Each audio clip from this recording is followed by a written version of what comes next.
Hello. Amasan hitamang papai piva lopina pathin changhan lang. Tuni Black Day ni khu ahi to thanin nam lana opakai kanam sungu nay sim phapi tavo ti lahi hin sado ingate.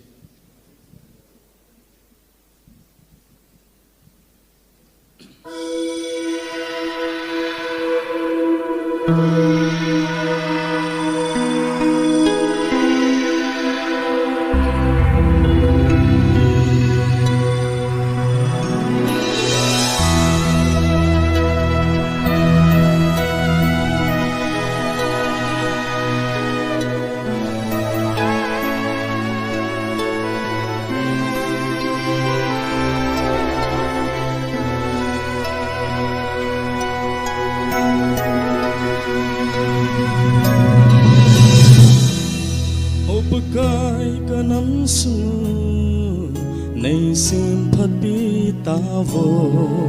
gersin gamang noya hagabu bopabang khandom tanta hagawa khumulo lungchat ve nanadin kanam le gam uva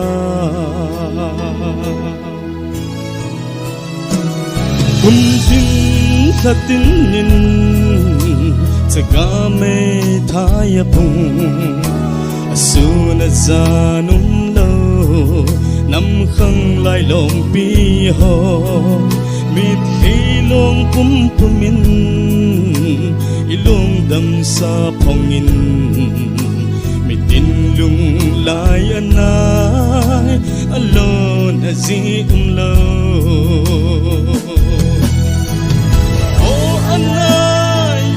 Anay, kadaw sa pove Hibang atisan lona Nang mabaw na hipagay Kay hopatin Na yung simpagitawin o pagkay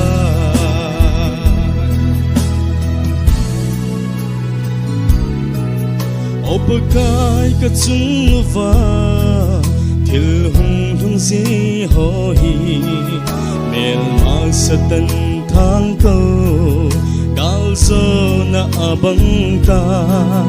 Bo Elizabethin Nang hung kitsoy sang to Kalam kai ho sing song Alung dong gam ta ve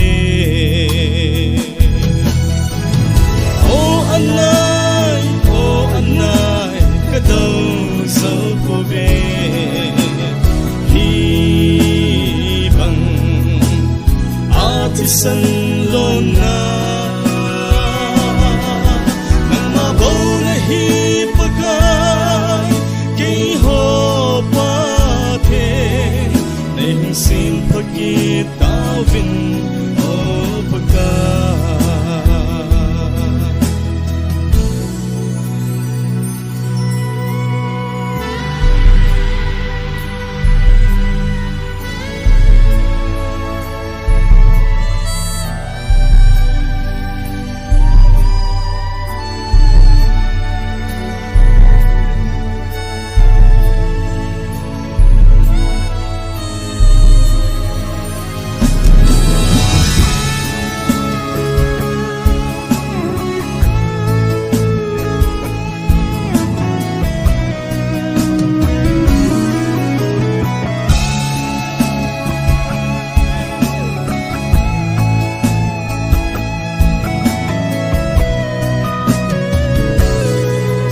Opakai kanam miten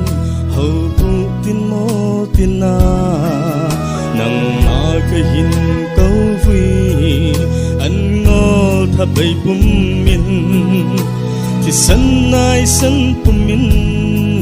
Nang makahin beluy Nam bin kangayo ve Patay na hinbung la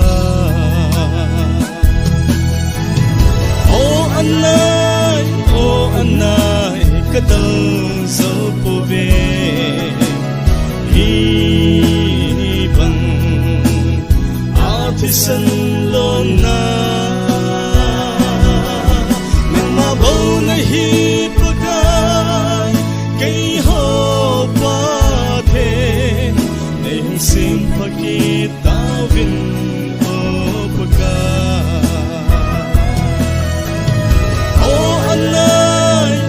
anay kadang